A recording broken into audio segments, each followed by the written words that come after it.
انا النهارده عملت كيكه كانت سهله وبسيطه بجد، ما خدتش وقت معايا خالص زي ما انتوا شايفين. بصوا شكلها تحفه ازاي. انا عملتها بالمانجا. يلا بينا ندخل على الوصفه. اول حاجه انا جبت كوبايه لبن، كوبايه زيت، 3 بيضات، نص معلقه خل، كوبايه سكر، كوبايه دقيق، معلقه كبيره بيكنج باودر، رشه فانيليا يعني مثلا معلقه صغيره فانيليا، ورشه ملح. وبعد كده بقى هحط كل السوائل بقى مع بعض في الخلاط. انا حطيت اللبن والزيت والبيض حطيتهم في الخلاط، وبعد كده نزلت عليهم بالخل.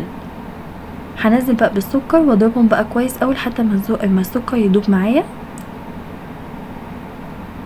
ده الشكل بعد ما داب بالظبط. رحت منزله الدقيق بقى واحده واحده، كل ما انزل مثلا دقيق او ما انا ضرباه تاني في الخلاط لحد ما اتاكد ان خلاص بقى الدقيق داب كله بقى مع الخليط.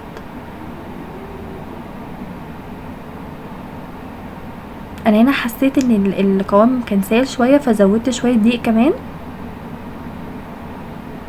هو ده القوام بقى اللي انا عايزاه. وحطيت بقى بقيه الحاجات، البيكنج باودر وفانيليا ورشه الملح، وبعد كده ضربتهم تاني بقى مع بعض عشان بقى ايه كله بقى يدوب بقى مع بعض.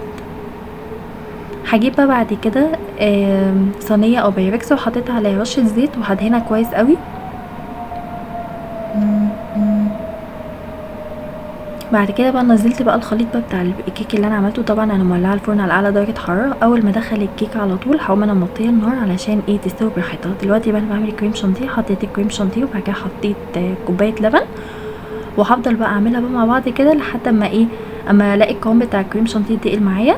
دلوقتي بقى انا طلعت الكيك هخرمها بقى بالشكل بقى اللي انتوا شايفينه ده، وهحط بقى عصير مانجا بدل ما بحط لبن. يعني انا حطيت عصير مانجا،